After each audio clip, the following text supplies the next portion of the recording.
Bonsoir à toutes et à tous. Merci d'être restés jusque maintenant. Et on va commencer rapidement, on va aller dans le vif du sujet. Du coup, ce que je vous propose pour ce premier temps d'échange qui va durer moins de 5 minutes, c'est simplement de dire un mot. Qui a envie de s'exprimer, s'exprime. Et bien voilà, à vous la parole. Gratitude. Vérité. Vérité. Lucidité. Lucidité. Partage. Incertitude. Incertitude. Comment? Prophétie. Oula, prophétie. Consternation. Consternation. Amour et rage. Amour. Avidité. Rebouleversé. Ensemble. Avidité. Habilité, ensemble. Union. Adaptation. Adaptation. Reliance. Reliance. Avenir climatique. Avenir climatique. Vous êtes dans le guide d'action, vous inquiétez pas. Vulnérabilité. Vulnérabilité. Responsabilité. Responsabilité. Courage. Sobriété. Écoterrorisme. Écoterrorisme. Égoïsme. Égoïsme. Question. Question. Angoisse. Angoisse. Violence. Peur, violence. Merci.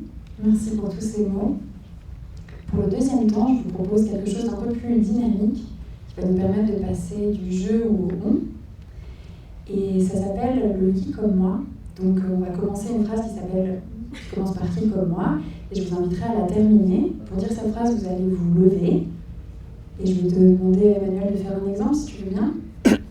Ça va nous permettre de nous compter, de nous reconnaître dans la salle. Donc, par exemple, je suis assis, je me lève, je dis « Qui comme moi a un ou des enfants dans cette salle ?» Les parents dans la salle, montrez-vous.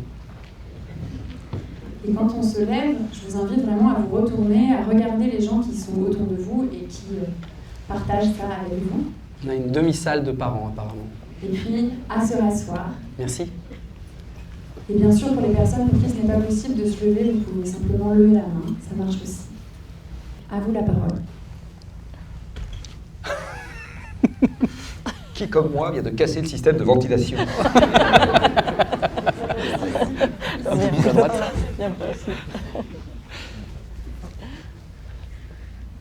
Qui comme moi ne sait pas comment agir. Qui que moi ne sait pas comment agir.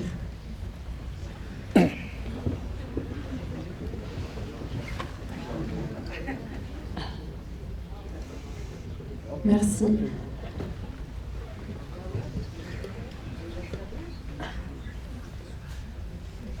Qui, comme moi, a quand même de l'espoir.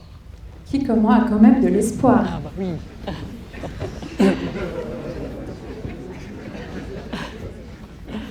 Merci.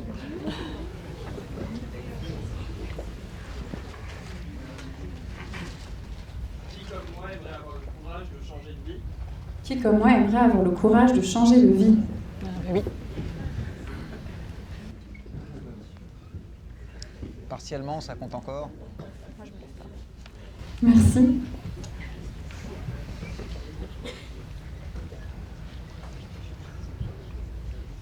Qui comme moi a peur. Qui comme moi a peur.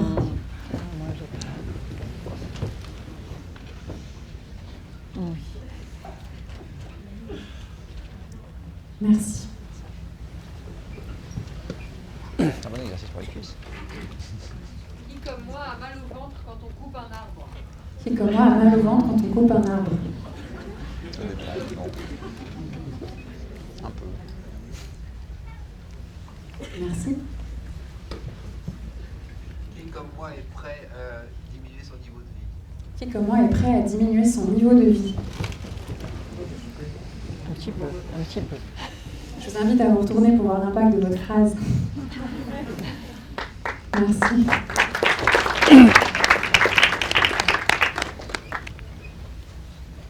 Qui comme moi hésite à prendre encore l'avion. Qui comme moi hésite encore à prendre l'avion. Ah bah oui.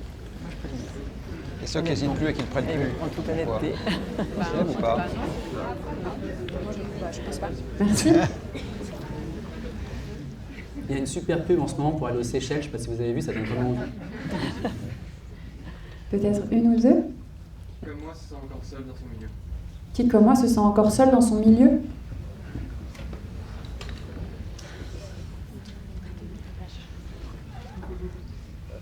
Merci. Qui, comme moi, a commencé à enclencher un changement dans sa vie. Qui, comme moi, a commencé à enclencher un changement dans sa vie?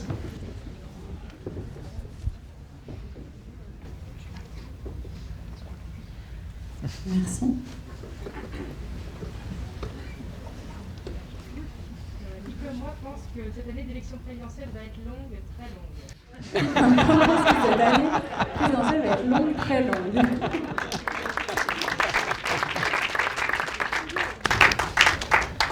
Merci beaucoup. Merci pour tous ces partages, tous ces moments où vous êtes levés. Merci d'avoir joué le jeu. Et je vais vous proposer, Jean-Marc, Emmanuel, Anne-Marie, si vous avez envie de réagir rapidement sur ce qui vient d'être partagé. On a 5 minutes pour ça. Alors moi, j'ai souvent eu l'occasion de le faire, donc je vais laisser Jean-Marc commencer, s'il y a une phrase qui t'a interpellé. Non, je trouve l'exercice intéressant. Je trouve l'exercice intéressant parce que c'est clair que ça revient très très souvent, le problème de la solitude face à la découverte d'un problème. Et donc je trouve que là, l'exercice, il est marrant parce qu'il casse la solitude. Merci. On a souvent, depuis les avant-premières qui ont commencé il y a 1 mois, et puis maintenant avec les séances spéciales, eu l'occasion de faire cette proposition, ce jeu. Et ce qui est vraiment frappant, c'est qu'on a très souvent, ça arrive plusieurs fois, au même moment, 2 gens qui se lèvent en même temps pour dire « espoir, désespoir » au même moment. Et voilà, on l'a aussi un petit peu entendu avec d'autres mots là ce soir dans le popcorn. Et je pense que c'est vraiment important d'entendre que par rapport à ces questions-là, on peut être à des endroits très différents quand on sort du film ou quand on sort d'une conférence de Jean-Marc ou en tout cas quand on se confronte à ces questions-là pour pouvoir accueillir l'autre là où il est et pour pouvoir être dans un dialogue et pour pouvoir parler avec le beau-frère climato-sceptique, la grand-mère qui n'y comprend rien et la petite sœur qui est convaincue. Voilà. Donc merci pour vos partages. Merci beaucoup. Pour continuer et rebondir sur ce que tu viens de dire sur le fait de parler, on va faire un exercice extrêmement compliqué. Attention, préparez-vous. On va se parler 2 à 2. Ça va être très dur, mais je suis sûre que vous allez réussir à le faire. Du coup, je vous invite à vous mettre 2 par 2 avec peut-être quelqu'un avec qui vous n'êtes pas venu, si c'est possible. Donc vous pouvez vous retourner, voir votre voisin de derrière. Et pour les personnes qui sont seules, qui n'ont pas trouvé de binôme, vous pouvez lever la main pour qu'on se reconnaisse et qu'on arrive à former des binômes partout. Vous pouvez aussi jouer le jeu. Vous pouvez aussi jouer le jeu. Ouais. Anne-Marie, je te laisse avec Jean-Co. On se connaît déjà. Ne commencez pas tout de suite à la Justement, s'il y a des gens seuls, oui, c'est ça serait pas. Est-ce qu'il y a encore des personnes qui n'ont pas de binôme? Ah, là-bas, il y a une qui n'a pas de binôme. Emmanuel, tu peux y aller? Ça va être Jean-Marc. Ah, c'est bon. Pas un là, il y a quelqu'un là. Est-ce qu'il y a encore quelqu'un qui n'a pas de binôme? Oui, là. Levez la main si c'est le cas. Là. Oh, c'est lui. Ok, super. Faites une petite place. Bien, maintenant que tout le monde est en binôme, je vais vous guider pour la suite de l'exercice. C'est très simple. Je vais commencer un début de phrase et je vais vous inviter à le continuer pendant à peu près 1 minute. Et la particularité de l'exercice, c'est qu'il y a une personne d'entre vous qui va parler, tandis que l'autre va simplement écouter. Il ne va pas y avoir d'échange en tant que tel. On ne va pas être en train de penser à sa réponse. Il y a vraiment une personne qui va simplement parler et l'autre écouter pleinement ce que l'autre a à lui dire. Donc je vous invite à choisir la première personne qui va parler entre vous deux, peut-être en choisissant la personne qui a les yeux les plus sombres ou la personne qui a les cheveux les plus courts. S'il n'y a pas de cheveux. Maintenant que je suis sûre que vous avez tous choisi la personne qui va commencer à parler, je vais vous donner le premier début de phrase. Et donc la phrase est « Un moment de ma vie où je me suis sentie intensément vivante, c'est... » Un moment de ma vie où je me suis sentie intensément vivant, vivante, c'est. À vous la parole, vous avez 1 minute.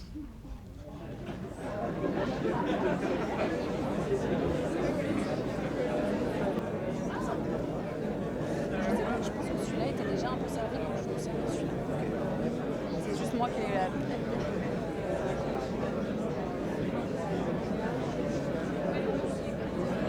Faites-le, hein. Ah, ok. Très bien, très bien. Ouais, c'est cool.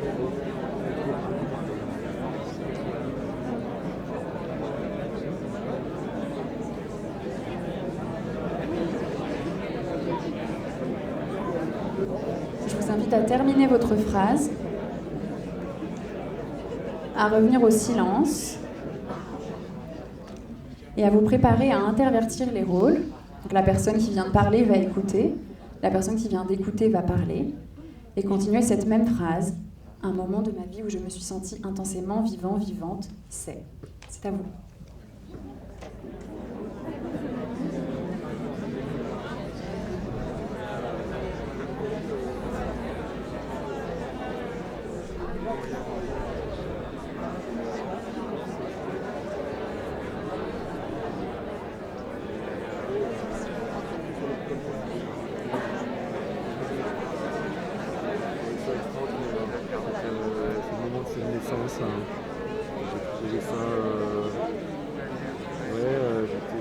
Je vous invite à terminer votre phrase, à revenir au silence, prendre une respiration.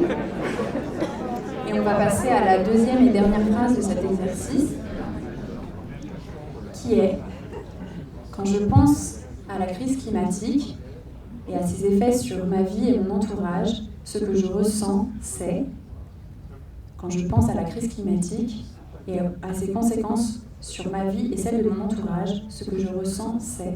Et ce que je vous propose, c'est que ce soit la personne qui vient de parler qui continue cette phrase. C'est à vous.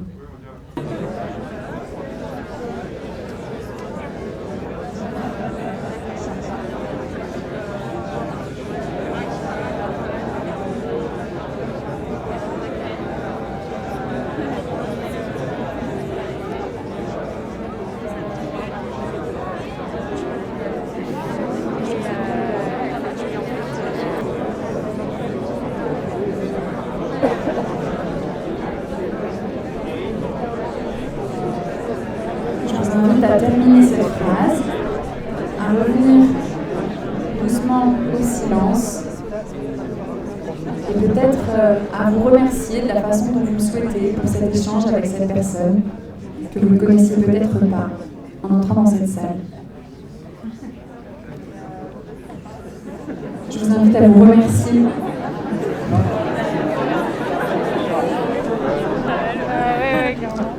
Et puis on va passer à la suite du temps, donc je vous invite à vous remettre face à l'écran pour la suite.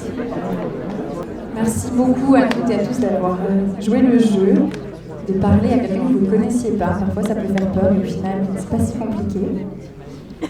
Maintenant, ce que je vous propose, c'est un moment peut-être un petit peu plus classique. Donc quelques personnes qui ont envie de s'exprimer, peut-être juste par un partage, quelque chose qui leur vient là maintenant, ou bien par une question qu'ils ont envie de poser aux personnes qui sont là devant la scène. On va prendre quelques interventions, après ils vont répondre. Donc on va prendre un petit groupe d'interventions avant de répondre, donc c'est pas juste un ping-pong classique. Et ce que je vous propose pour ce temps, c'est de respecter une alternance homme-femme, peut-être commencer par une femme. Et de la même façon, si jamais vous avez l'habitude de beaucoup prendre la parole, c'est peut-être le moment de vous mettre un peu en retrait. Et si vous avez l'habitude de peu prendre la parole, c'est peut-être le moment de vous exprimer enfin. C'est peut-être l'occasion. Donc à vous. Une question qui m'est venue pendant le film, quand vous parliez de vision. L'important, c'est d'avoir une vision, et ça m'est resté, et je me suis dit, ah oui, mais enfin, j'ai envie d'en savoir plus. Alors, je sais que c'est pas vous qui allez nous donner la vision, mais voilà, ça m'a interpellé. Merci. Une femme, peut-être, pour la suivante. Moi, j'ai une question à vous poser, banale, et je m'en excuse. Ce film, évidemment, on ne va pas revenir là-dessus, est un film extraordinaire sur l'environnement, mais j'ai quand même quelque part des doutes, non pas des doutes, mais une angoisse, pardonnez-moi de la partager avec vous. Je me dis, il y a plusieurs films magnifiques qui sont faits sur ce sujet. Celui-là est formidable, il n'y a pas de problème. Mais est-ce que vous ne posez pas la question, ce film, je montre des choses horribles, je fais des choses extraordinaires, je montre des choses extraordinaires. Est-ce que, sur le plan du changement, il peut y avoir quelque chose de dynamique? Est-ce qu'on peut organiser un film qui serait dynamique, c'est-à-dire que tout le monde se ramène, allez hop, on va faire quelque chose pour ça, allez hop, on va faire quelque chose. Est-ce qu'il n'y aurait pas un film de Zorro, quoi? En fait, un film où vous serez tous des Zorro. Voilà. Je ne veux pas retenir le micro trop longtemps parce que je ne veux pas vous épuiser. Et d'ailleurs, bien avant que je m'épuise moi-même. Donc, voilà. Je vous remercie de m'avoir écouté avec tant de gentillesse. Voilà. Merci. Quelqu'un d'autre? Gabriel. À Extinction Rébellion, on a une expression, amour et rage, amour pour le vivant et rage contre ce qui le détruit. Et donc ma question, c'est comment est-ce qu'on fait pour que la rage ne prenne pas toute la place? Merci.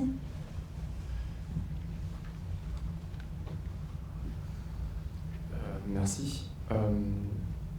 J'ai vu que parmi tous les intervenants que vous avez vus dans ce film, à part Pablo Servigne et Jean Covici, vous n'avez pas forcément, vous avez demandé à dessiner ce qu'ils pensent être le futur, ou plutôt ce qu'ils ressentent aussi. Est-ce que, Jean Covici, vous pouvez dessiner là ce soir ce qui semblerait être ce que Emmanuel Capra a demandé aux autres? Voilà. Ok, s'il y a une dernière question brûlante ou un partage brûlant? Pour moi, c'est un film de prophète encore, mais on ne manque pas de prophètes.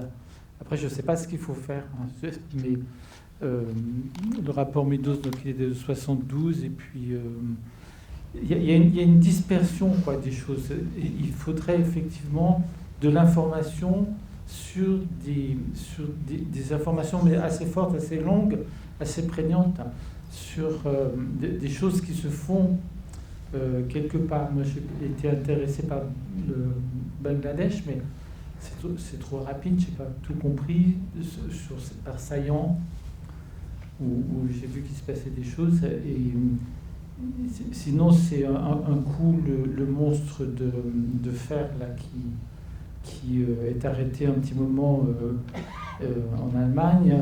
Après, c'est des gens qui vont se coucher au milieu de...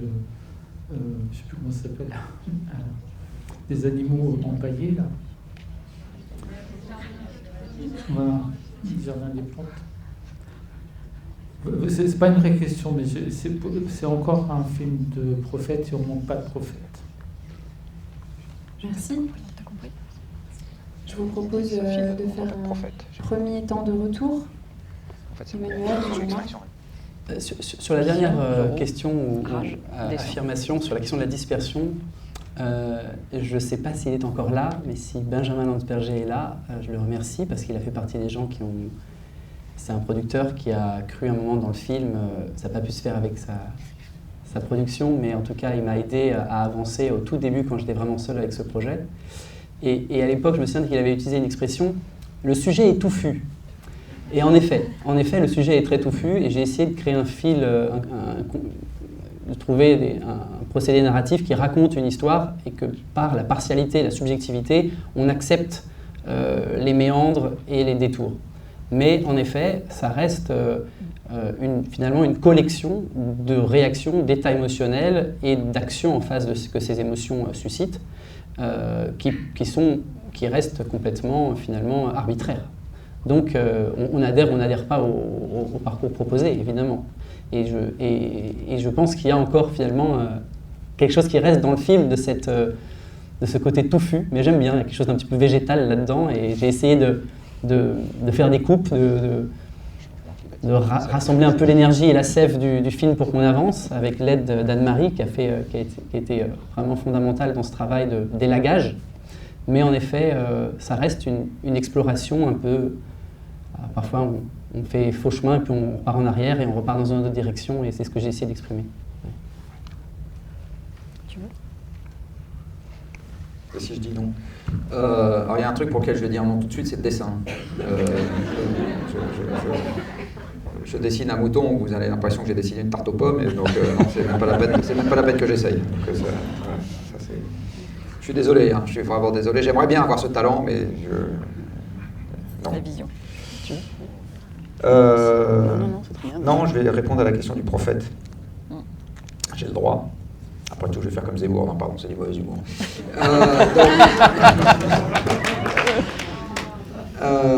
Je pense que c'est très bien qu'il n'y ait pas de prophète dans ce film. En l'occurrence, c'est pas moi qui l'ai fait, donc je vais me permettre d'avoir un avis. Parce que l'enfer peut être pavé de mauvaises intentions. Et en fait, avoir un prophète tant que les... De bonnes intentions. De bonnes intentions, pardon. Mais aussi de mauvaises, hein. Pardon, ça marche dans les deux sens. C'est tard. L'enfer peut être pavé de bonnes intentions. Et en l'occurrence, avoir un prophète tant que le prophète guide des moutons ignorants, si je puis me permettre ce parallèle un peu osé, c'est très dangereux. Donc ce qui est important, c'est d'avoir des passeurs, c'est d'avoir des gens qui éduquent, c'est d'avoir des gens qui ont envie de faire des choses ensemble. Et à ce moment, on a besoin... je ne sais pas si je dois l'appeler d'un exécutif, d'un organisateur, de quelqu'un qui incarne une envie collective, mais quelqu'un qui remplace l'envie collective en étant un prophète, je pense que c'est assez dangereux en l'occurrence. En tout cas, c'est un avis personnel. Donc avoir des visions, ça oui, il y a quelqu'un qui a parlé de vision, donc avoir des visions, ça oui, mais une vision, elle doit toujours rencontrer une envie des gens qui font partie de la population. Ça ne peut pas être une vision totalement orthogonale aux envies des gens qui sont dans la population. Donc une vision, oui, parce que si c'est porté, ça veut dire que ça rencontre des aspirations. Un prophète, c'est plus... Voilà, c'est pas exactement sur le même registre en ce qui me concerne. Voilà, qu'est-ce qu'il y avait d'autre comme... Il y avait la rage. Comment on fait pour que la rage... ouais, ça je trouve que c'est une question intéressante aussi, comment éviter la rage. En fait, la rage, alors je veux dire une chose qui n'est pas du tout une agression, hein. Mais l'agressivité, c'est l'arme des faibles. C'est-à-dire qu'en fait, l'agressivité, c'est une manifestation de quelqu'un qui est acculé et qui ne voit pas de porte de sortie. Et donc en fait, la réponse à votre question, c'est vous aurez d'autant plus la rage que vous verrez pas de porte de sortie. Et la porte de sortie, souvent, elle arrive dans la construction. C'est-à-dire que les gens qui, alors pardon pour cette expression un peu bizarre, mais ne se construisent que dans l'opposition, en fait, ils se construisent leur propre rage sans échappatoire. Et c'est clair que Extinction Rébellion, aujourd'hui, s'est construit comme un mouvement essentiellement d'opposition. Alors, je ne suis pas en train de dire qu'Extinction Rébellion doit faire autre chose que de l'opposition, mais je pense qu'à titre personnel, les gens qui sont dedans, c'est bien qu'ils aient un pied dans Extinction Rébellion et un pied dans autre chose où ils sont en train de construire. Parce que quand on est juste dans quelque chose qui est dans l'opposition, à un moment, on devient fou, quoi. On passe son temps, comme Sisyphe, à remonter son rocher qui vous échappe des mains en permanence, quoi. Donc c'est essentiel, si vous ne voulez pas devenir fou, à la fois de faire ce genre de choses qui est utile, mais également ailleurs, de faire des choses qui relèvent de la construction et pas juste de l'opposition. Brianne, tu voulais rajouter quelque chose sur cette question de la rage et de l'amour ? Ça va être peut-être presque redondant avec ce que vient de dire Jean-Marc, mais dans là, ce qu'on vous fait expérimenter, en fait, tout ça s'inspire d'un travail d'une grande dame qui s'appelle Joanna Macy, qui a créé le travail qui relie, qui permet de traverser ses émotions et de les transformer en élan d'action. Et en fait, avec ces animations qu'on crée, on a créé un guide d'action qui vient derrière, qui permet de se dire, une fois que tu sais, qu'est-ce qu'on fait ? Et dans la pensée de Joanna Macy, il y a 3 piliers pour amorcer le grand changement de cap qu'on doit amorcer pour aller vers une société résiliente. Et ces 3 piliers sont construire. Donc construire, c'est tout ce qui est par rapport aux alternatives, tout ce qui est de l'ordre de faire, un peu ce que tu disais, Jean-Marc, juste avant. Il y a s'interposer, qui est tous les mouvements d'opposition qui disent « je refuse, je me bats pour le vivant, je dis stop à ce qui n'est plus acceptable ». Et le 3e pilier, c'est le pilier de régénérer, qui permet de soutenir en fait ces actions. Parce que si on n'a pas l'endroit pour se ressourcer pour reprendre des forces, pour changer la culture plus profondément et pas juste être dans le faire. On ne peut pas avoir l'élan nécessaire pour traverser et pour renouveler ces élans d'action régulièrement. Donc c'est pour dire qu'il n'y a pas forcément que 2 actions, en fait il y en a 3. Et s'il y a un de ces 3 piliers qui n'existe pas dans le monde, le tabouret il s'écroule. Je ne sais pas si vous avez déjà vu un tabouret à 3 pieds, mais ça ne fonctionne pas ouf. Ça fonctionne mieux qu'à 2 pieds. Ah mince, 2 pieds, ça fonctionne pas ouf. J'ai raté ma blague. Bon. Et T'es pas très bien entouré, Emmanuel. On va les mettre ensemble tout à l'heure, ils vont s'aider. Et attends, du coup, j'ai perdu ma pensée. Oui, et ce que je voulais dire, c'est qu'on ne peut pas forcément tous être sur les 3 pieds en même temps. Et même, c'est quasiment impossible. Donc en fait, c'est à nous de choisir là où c'est juste pour nous d'être à un moment donné. C'est pour ça que nous, sur cet arbre, aux actions, on a mis énormément d'actions, parce qu'il y a quelque chose qui va peut-être résonner pour vous, qui va être juste pour vous, sur lequel vous allez pouvoir vous investir à ce moment donné. Et c'est OK à un moment de se dire, bah, là, c'est plus ma place, et je vais peut-être me mettre un peu là-dessus, puis peut-être un peu là-dessus maintenant. Et en fait, vraiment, écoutez ce qui est juste pour vous, ce qui résonne pour vous maintenant, ce que vous pouvez faire maintenant pour vous mettre en marche. Et pour qu'on puisse se mettre en marche collectivement, tout en se disant, puisqu'il y a toutes ces actions, c'est qu'il y a forcément quelqu'un qui va faire ce que moi, je ne peux pas faire maintenant. Et c'est OK. Voilà, c'était ça que je voulais dire par rapport à la rage. Anne-Marie. En fait, on a entendu beaucoup de, comme disait Emmanuel, beaucoup de sentiments, beaucoup d'émotions très diverses. Et c'est vrai que c'est assez étonnant de voir comment ce film réagit, enfin comment ce film est ressenti en fonction du parcours des uns et des autres. Et moi, je crois que quand Jean-Marc, tu dis dans le film, le filet de sécurité, c'est les gens qui vont être autour de nous. Je crois que le filet de sécurité, c'est aussi ça. C'est le filet de sécurité, mais c'est aussi un certain bonheur. Parce que quand on voit ce qu'on arrive à construire, quand on voit ce qui se fait à Saillant, par exemple, quand on voit ce qui se fait dans plein de villes, on peut se dire qu'il y a des choses qui sont belles, qui sont faites. Moi, j'ai eu l'occasion d'y aller souvent parce que j'ai monté le film avec Emmanuel en partie là-bas. C'est des gens qui sont finalement assez libres. C'est des gens qui ont des vrais boulots. C'est des gens qui prennent le temps. C'est des gens qui aussi partagent beaucoup dans la culture. Donc je me dis que tout ça, c'est vrai que ça va être dur de faire le chemin, d'être dans la résilience. Ça va être dur, il va y avoir beaucoup de renoncements. Mais il y a aussi beaucoup de choses qui sont extrêmement positives, extrêmement belles. Et que c'est aussi une autre façon de voir la façon dont on peut évoluer tous ensemble. Voilà. Madame Horizon. Voilà, moi j'ai essayé de finir. Je vous nomme Anne-Marie, qui m'a beaucoup aidé pendant le film à vraiment amener la fin du film sur des perspectives qui sont égrenées comme ça, qui sont juste mentionnées presque du bout des lèvres. On entend parler de descente énergétique, d'adaptation profonde, de rationnement solidaire ou rationnement équitable, de biorégion. Voilà. Et puis bien sûr, tout le mouvement du film, c'est aussi la défense de la relocalisation avec une ouverture sur le global. Mais voilà, tout ça, ça a été un équilibre subtil qu'il a fallu trouver et c'est très rare qu'on soit ensemble avec Anne-Marie, donc je voulais encore... J'aimerais que toutes et tous vous applaudissiez très fort Anne-Marie parce qu'elle a été vraiment...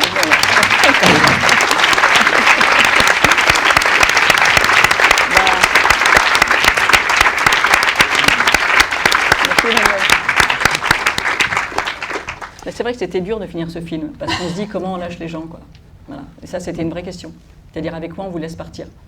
Donc on a beaucoup discuté, on a fait plein d'essais qui n'ont pas forcément marché. Donc on part avec, enfin vous partez, je pense, avec plein de questions, mais on espère aussi avec cette ligne un petit peu d'espoir et de chemin que fait Emmanuel et qui est pas un exemple bien sûr, mais qui doit effectivement nous porter et nous dire que c'est possible. Mais la question s'est posée et la question n'est pas simple, il n'y a pas de solution. Et c'est vrai que c'est un mot que Emmanuel, Pablo et puis j'imagine Jean-Marc ont du mal à prononcer parce qu'il n'y en a pas. Il y a plein de voies possibles. Et comme dit Brian, il y a plein aussi de piliers, 2, 3, 4, 5 piliers, ça dépend des tabourets, mais il y en a. Tabouret à un pilier. Non, je disais, il y a des tabourets à un pied, des tabourets de traite. Voilà. Est-ce qu'on a encore le temps pour quelques questions? Oui, oui. Ouais. Je voulais savoir si c'était bon pour vous, si vous aviez encore des choses à dire avant qu'on reprenne quelques réactions, partages, questions du public. On va dire que c'est bon. Allez-y. Qu'est-ce que vous pensez des actions qui pourraient être peut-être un peu plus radicales et directes pour arrêter en fait l'exploitation du vivant et même l'exploitation de l'homme par l'homme? Les espaces de résilience, c'est super, il en faut, mais ça n'arrête pas grand-chose de ce qui se passe autour. Donc voilà, j'aimerais avoir votre avis à ce niveau-là. Merci. Bonsoir. Moi, j'ai 2 questions. On a parlé rapidement des élections qui arrivent en 2022. Est-ce qu'il y a un projet, selon vous, qui arrive à saisir tous ces impératifs? Un projet qui se dessine ou qui est porté par un des trop nombreux candidats ou candidates, déclarés ou non déclarés?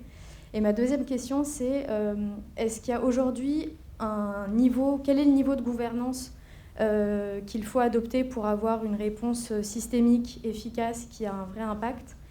Et quel est ce niveau de gouvernance et à quoi peut ressembler cette gouvernance? Aujourd'hui, il n'y a pas d'institution internationale qui porte vraiment ces sujets et qui a la capacité d'agir et qui a une capacité d'agir qui soit contraignante.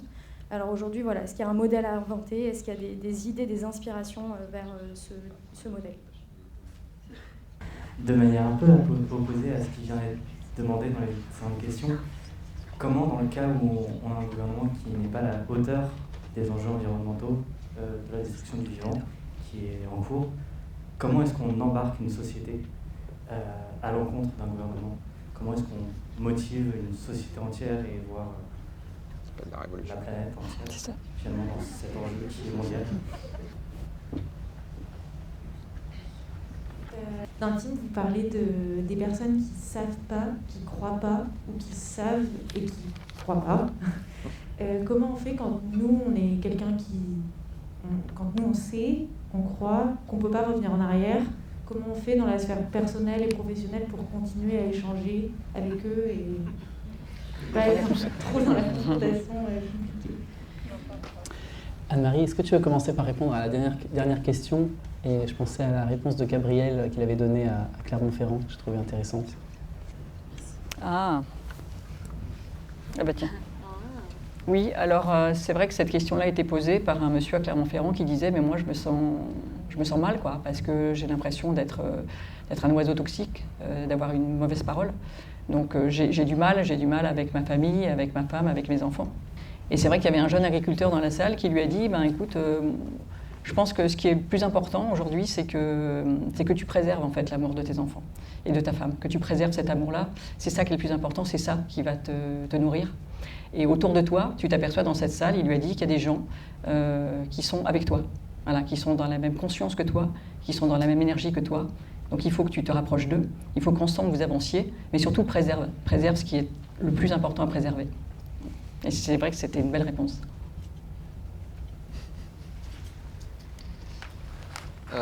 Moi, je peux faire un complément. J'ai la partie facile, moi, dans cette affaire. Donc, je suis aussi un peu dans cette situation. C'est-à-dire que j'ai jamais eu de conflit avec ma cellule familiale sur ces sujets sur lesquels, pourtant, on n'est pas raccord.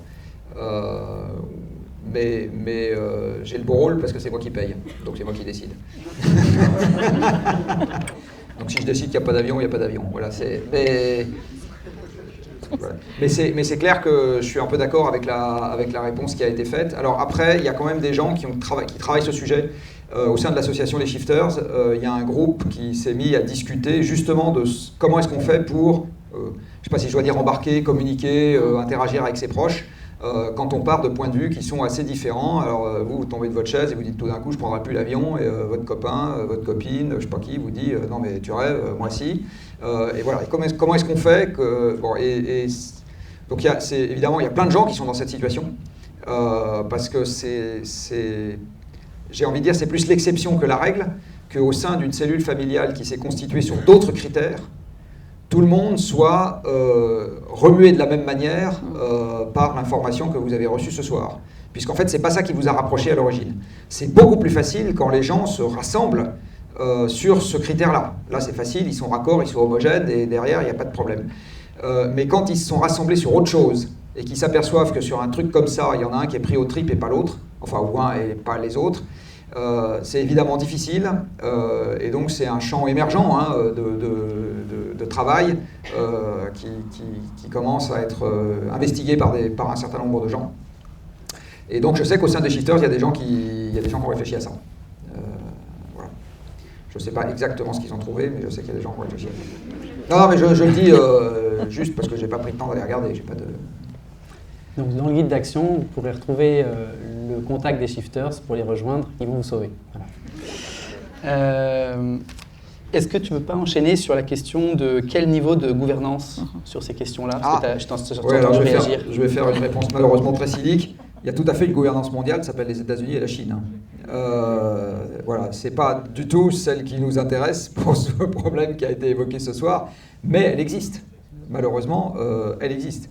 Les modes de prédation ne sont pas du tout les mêmes. Les États-Unis, c'est l'armée et la violence. La Chine, c'est l'argent et la domination économique. Mais en gros, malheureusement, la gouvernance mondiale, elle est là pour le moment. Hélas. Je rajouterais que dans le film, on essaye de... Parfois, il y a des gens qui me disent « Mais pourquoi est-ce que vous n'avez pas interrogé des hommes, des femmes politiques ?» Pour moi, la politique, elle est très présente dans le film, sauf qu'elle ne se situe pas à l'endroit où on a l'habitude de l'attendre. Elle est au niveau de la géopolitique internationale, avec Salim, qui est notre guide pour nous emmener dans les coulisses de ces négociations multilatérales. Et puis, elle se joue aussi au niveau de mon petit village de Saillant, qui essaye, tant bien que mal, de prendre des décisions autrement. Donc, ça pose une question de l'échelle à laquelle on va prendre des décisions plus tard. Il y en a certains d'entre vous ici qui doivent être au courant. Il y a des courants qui aujourd'hui essayent de préparer les maires à être capables de gérer des zones, on va dire, des périodes bousculées, où on va devoir reprendre des décisions au niveau local et où ce seront les élus locaux qui auront la charge de gérer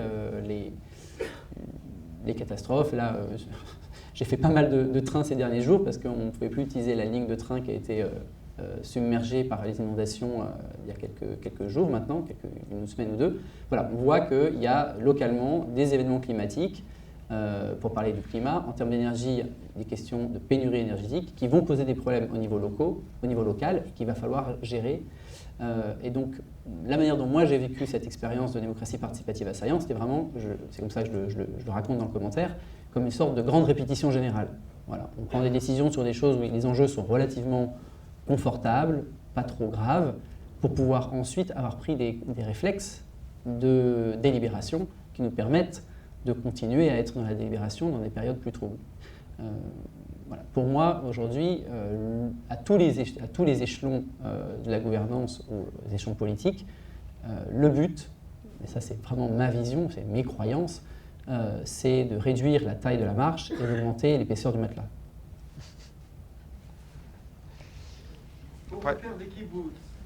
Après, il y avait une question sur comment est-ce qu'on fait pour couper la tête au gouvernement quand il nous déplaît. Alors, il y a l'option H, l'option machette, l'option guillotine. C'est très difficile d'embarquer, embarquer une population contre le gouvernant du moment, ça s'appelle la révolution, me semble-t-il. Alors en démocratie, il y a quand même une autre voie de sortie, c'est qu'on a de temps en temps la chance de l'inconvénient, ou l'avantage de l'inconvénient, c'est que quand nos gouvernants n'ont pas de colonne vertébrale, ils sont versatiles. Voilà. Donc c'est un inconvénient qu'ils n'aient pas de colonne vertébrale, mais au moins c'est un avantage, c'est qu'ils peuvent très bien faire l'inverse de ce qu'ils ont dit qu'ils feraient un an avant.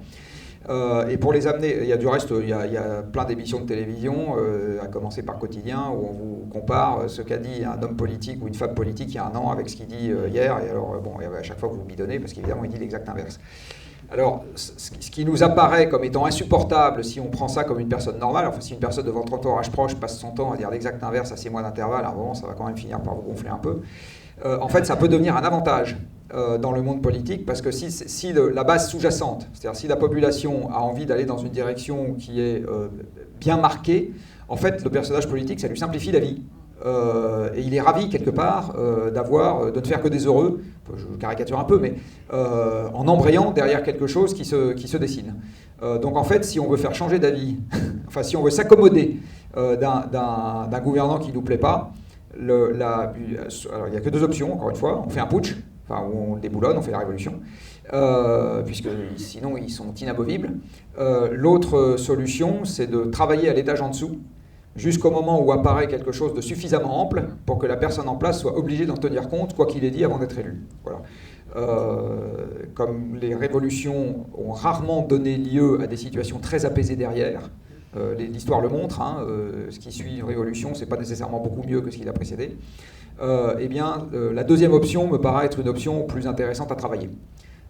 C'est typiquement à cela que participe la séance de ce soir, c'est-à-dire à forger ou à faire grossir une communauté d'intérêt avec idéalement des gens qui ont envie de construire derrière à peu près la même chose, parce que c'est ce que je disais tout à l'heure, il ne suffit pas de s'opposer de la même manière, il faut encore construire de la même manière, ce qui est un peu plus difficile. Mais je ne vois pas beaucoup d'autres, enfin à titre personnel, hein, après, je ne vois pas beaucoup d'autres manières de procéder, même si ce n'est pas très rapide, que ce que je viens d'évoquer. Là-dessus, c'est vraiment le sens que, pour moi, la désobéissance civile non violente prend. C'est-à-dire que c'est un message envoyé à nos politiques qui dit « on est prêt ». Alors le « on », c'est qui? C'est quoi le « on » hein? Il est plus ou moins petit. C'est prêt à quoi hein? Les gens ne sont pas tous prêts à la même chose. Exactement. C'est ce que j'évoquais tout à l'heure. Exactement. Voilà. Donc, quand on s'oppose à quelque chose, on ne dit pas forcément à quoi on est prêt en échange. Mais voilà, c'est le fameux discours de Nicolas Hulot à la radio qui disait « mais où est-ce que vous étiez quand j'avais besoin de vous? Vous n'étiez pas dans les rues. Je démissionne ». Et donc là, tout de suite, on est tous descendus dans les rues. Bon, il n'était plus là. Et donc, la question, c'est comment est-ce qu'on fait pour créer une émulation entre... Parce que je pense, alors ça aussi, c'est une croyance personnelle, je pense qu'on a les élus qu'on mérite et qu'ils sont aussi courageux que nous le sommes et ils sont aussi peu courageux que nous le sommes. Et donc, si on arrive à dire « nous sommes prêts à ça » et à le montrer par des actes, et pas seulement des actes d'opposition, mais des actes de construction, alors évidemment, ça leur rend la vie facile et ils sont très contents d'embrayer le pas. Est-ce qu'on va se tirer vers le haut, est-ce qu'on va se tirer vers le bas? Moi, c'est vraiment la question. Je n'ai pas la réponse et j'ai très envie que ce soit la première option.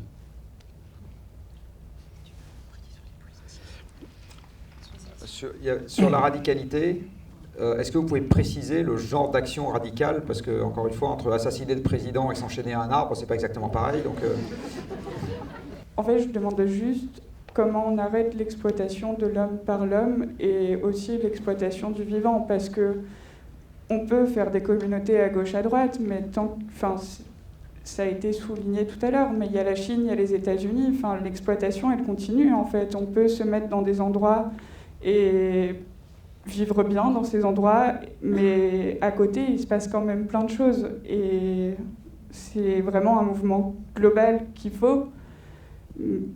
Mais j'ai vraiment beaucoup de mal à voir comment on arrête les choses juste en construisant des communautés un peu partout. Enfin, tant qu'il n'y a pas quelque chose de... Je sais pas, j'ai pas de... Voilà, pardon. Si on avait la réponse, je pense qu'on aurait fait payer l'entrée beaucoup plus cher. Hein. Je vais quand même essayer. Alors, moi je comprends qu'il y a beaucoup d'angoisse derrière cette question.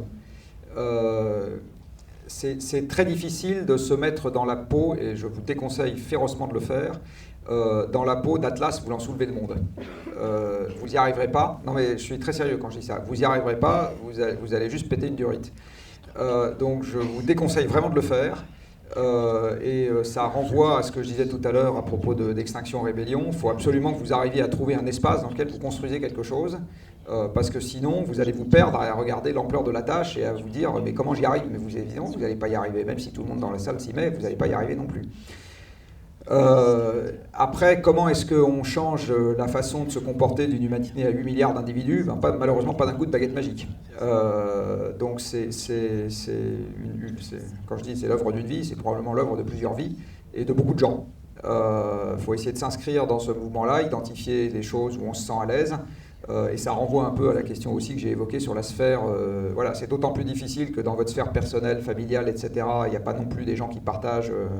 C'est tout de suite beaucoup plus facile quand dans votre sphère personnelle, vous avez des gens qui partagent cette préoccupation. Sinon, vous passez pour l'illuminé de service. Occupe-toi donc des trucs un peu sérieux et gagner ta vie pour payer ton loyer. Donc, enfin voilà, il y a dans cette affaire, il faut se ramener à des objectifs qu'on est capable d'atteindre. C'est une question de survie mentale à un moment. Hein. Et il faut s'entourer. Voilà. Et encore une fois, il faut arriver à faire son deuil de vouloir être Atlas portant le monde sur ses épaules. C'est peut-être pas une réponse qui vous satisfait tout de suite, voilà. Mais vraiment, comme j'ai quelques cheveux blancs de plus que vous, je pense que ce que je suis en train de vous dire a quand même une certaine valeur d'usage. Il y avait une dernière question sur les élections. Moi, j'ai pas beaucoup suivi, j'étais pas mal pris par le film, donc je vous avoue que je n'aurais pas grand-chose de très d'actualité à ajouter. Juste pour finir le film, je me suis pas mal inspiré du travail plutôt académique de Rousseau. Alors pas Rousseau l'homme, mais la femme politique qui vient juste d'être au primaire écologique c'est quoi, du Parti Vert. Sandrine, merci, Sandrine Rousseau, qui a écrit beaucoup sur le contrat social et sur comment est-ce qu'on fait pour refonder le contrat social si les acquis sociaux sur lesquels il est fondé aujourd'hui ne sont plus à notre portée. Si tout d'un coup on ne peut plus garantir les mêmes droits, comment est-ce qu'on invente de nouveaux droits qui peut-être ne sont pas les mêmes, ne sont pas à la même hauteur, mais qui en tout cas sont partagés et recréent un sentiment de justice sociale. Et ça, je trouve ça vraiment très très intéressant et on me demande souvent alors est-ce qu'il y aura une suite? Je ne sais pas, je suis encore un peu fatigué là. Mais en tout cas, s'il y a quelque chose qui est en germe, c'est cet intérêt pour ce que j'appelle dans le film les politiques de l'effondrement et qui sont appelées dans le milieu universitaire les politiques de l'anthropocène et qui posent la question de comment est-ce qu'on prépare une décroissance non pas souhaitée mais subie. Et comment est-ce que, comme dirait Jean-Marc, on optimise sous la contrainte. Et optimiser, ce n'est pas juste au niveau énergétique, c'est aussi sur la question de cette cohésion sociale. Comment est-ce qu'on recrée de la cohésion sur de nouvelles bases. Delphine Batho a aussi écrit des choses intéressantes là-dessus. Et donc, je pense que ces deux candidates, elles m'avaient inspiré pour le commentaire de fin. Dans un bouquin que je vous recommande, qui a été publié aux éditions Sciences Po, qui s'appelle « Gouverner la décroissance », qui est, je crois, le 2e tome. Voilà pour la question des élections et du débat public qu'on aura ou qu'on n'aura pas dans l'année qui vient. Le mot de la fin, Jean-Marc? Le mot de la fin parce que c'est fini ou le mot de la fin parce que... Le mot de la fin avant le grand jeu. Non, passons au grand jeu. Merci beaucoup, merci pour ces échanges riches. Je voulais rebondir par rapport à ce que disait tout à l'heure Jean-Marc, mais je sens que je me suis perdue dans mes pensées. Par rapport au fait de ne pas tout porter sur ses épaules, ça rejoint un petit peu ce que j'ai exprimé tout à l'heure sur le fait de faire confiance aux uns et aux autres en se disant il y a quelqu'un qui va faire le job que moi je ne peux pas faire pour le moment quelque part ailleurs. Et il y a aussi le fait d'avoir confiance tout simplement en ce qui va se passer, dans le sens où en fait on ne sait pas. La seule chose qu'on sait, c'est qu'on n'a aucune idée de ce qui va se passer. Donc quoi que l'on soit en train de projeter, c'est des fantasmes qui sont peut-être catastrophiques ou merveilleux, voilà, chacun son camp, mais on ne sait pas, et donc c'est ce que disait aussi Pablo dans le film, c'est autant mettre toutes nos forces pour y aller, mais ça ne veut pas dire au détriment de ma propre vie, parce qu'il faut que je tienne, quoi. Et du coup, ce qu'on vous propose pour ce dernier temps, c'est voir quelle est cette interconnexion qui existe entre nous tous et nous toutes. Et du coup, parce qu'on est assis depuis beaucoup trop longtemps, je vous propose de tous et toutes vous lever. On va le faire aussi avec vous. Tu fais les deux. Et de regarder autour de vous, derrière vous, devant vous, et de choisir dans votre tête 2 personnes. Silencieusement, vous choisissez 2 personnes. Ne me choisissez pas, s'il vous plaît, je ne joue pas. Et on va imaginer, là vous pensez très fort dans votre tête, que en fait nous sommes tous et toutes une forêt. Et donc les 2 personnes que vous avez choisies, ce sont en fait 2 arbres, 2 éléments de cette forêt, avec qui vous êtes connectés. Ces 2 arbres vous permettent de survivre, donc ils vous apportent peut-être de l'ombre ou des nutriments, de l'eau. En tout cas, ils vous permettent de survivre dans cette forêt. S'il venait à arriver malheur à un de ces 2 arbres que vous avez choisis secrètement dans votre tête, malheureusement, vous ne pourrez plus survivre dans cette forêt. Et là, moi, je vais jouer le rôle d'une maladie. Je crois que tu as un exemple super de maladie, Emmanuel. Alors, Brian est le pine beetle, qui est un petit insecte qui détruit les arbres de l'intérieur dans le nord-ouest des États-Unis et du Canada, et qui se prolifère de plus en plus à cause des changements climatiques, puisque les hivers ne sont plus assez froids pour tuer les larves l'hiver, et donc elles se multiplient sans être limitées par leur environnement. Et donc, Brian va être une invasion de pine beetle. Vas-y. Voilà. Donc je vais au hasard envahir un élément de cette forêt, un arbre ici. Et je vais demander à cet arbre, du coup, de s'asseoir pour représenter son effondrement. Donc je vais choisir, on va dire, vous, avec le masque jaune, juste là. Oui. Et donc vous allez vous asseoir. Et frappé. Désolée, vous avez été frappé par la maladie directement. Si vous avez choisi cette personne, dans une des 2 personnes que vous aviez choisies, vous allez également vous asseoir. Et ainsi de suite. Si une des 2 personnes que vous aviez choisies dans votre tête s'assoit, je vous invite à vous asseoir également.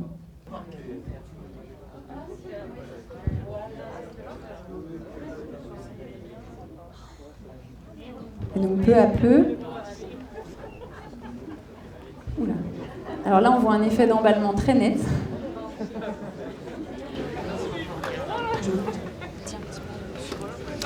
Voilà, bonne soirée. Non, je plaisante, on va pas vous laisser là-dessus, non. Bon, évidemment, ça c'est un clin d'œil à la scène du début du film, le rapport Meadows, qui ont été capables, grâce à la première capacité des tout premiers ordinateurs, de calculer des phénomènes avec des délais de rétroaction, etc. Là, on a créé un système complexe très simple, avec juste des liens d'interdépendance, sans qu'il y ait des boucles de feedback qui puissent, on va dire, réguler le système. Et donc, ce qu'on a vu, c'est qu'il y a eu au début une sorte il ne se passait rien.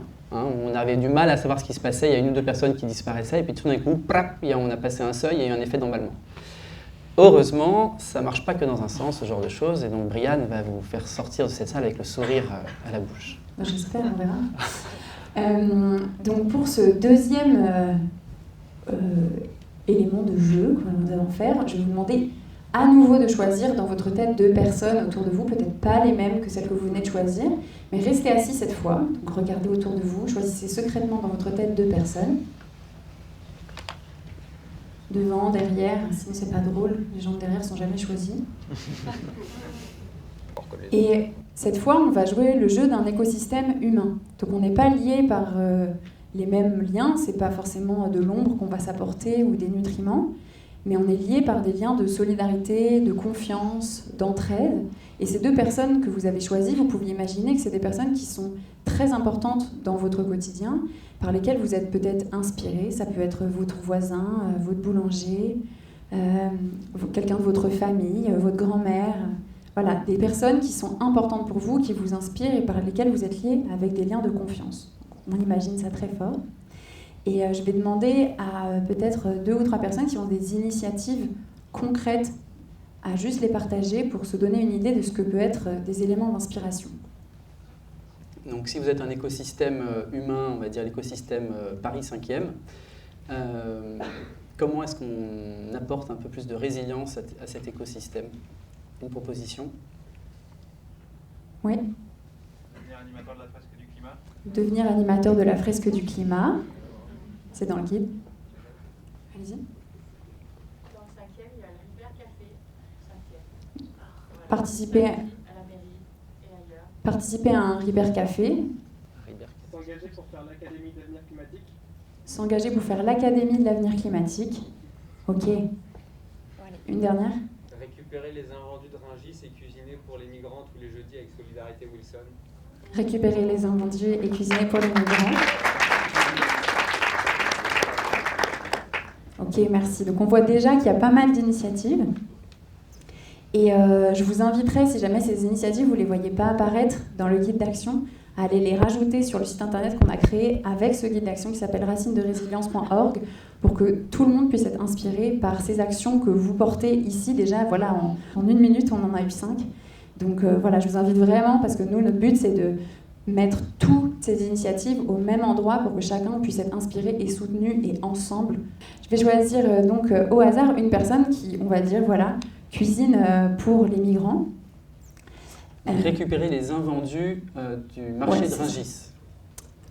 Pour cuisiner pour les migrants. Et donc je vais choisir au hasard, vous en violet, rose-violet, je sais pas, je suis pas très forte en couleur. Et donc je vais vous inviter à vous lever, car vous récupérez les invendus du marché de Rungis et vous cuisinez pour les migrants, et c'est exceptionnel.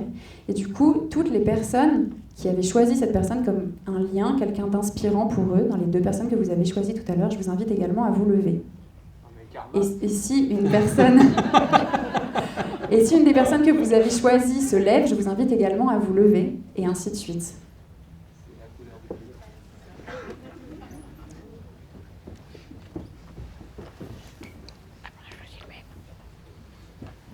J'avais vu convenir. C'est dit, elle va faire l'exact inverse. Et je crois que tout le monde est presque debout. C'est magnifique.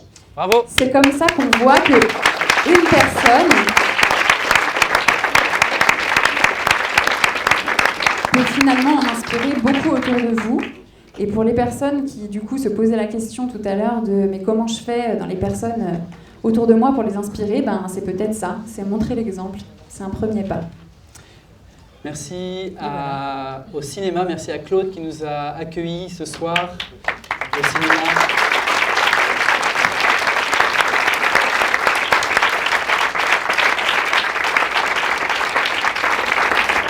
Merci à Patrick et toute son équipe de distribution qui font un super boulot pour la sortie du film.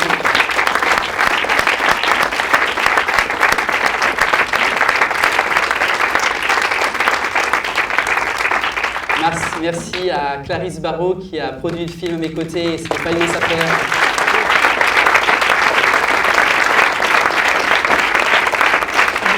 Anne-Marie, vous la connaissez, Jean-Marc et toute l'équipe qui fait ça bénévolement ce soir, merci beaucoup à eux. Et merci Emmanuel quand même d'avoir fait ce film.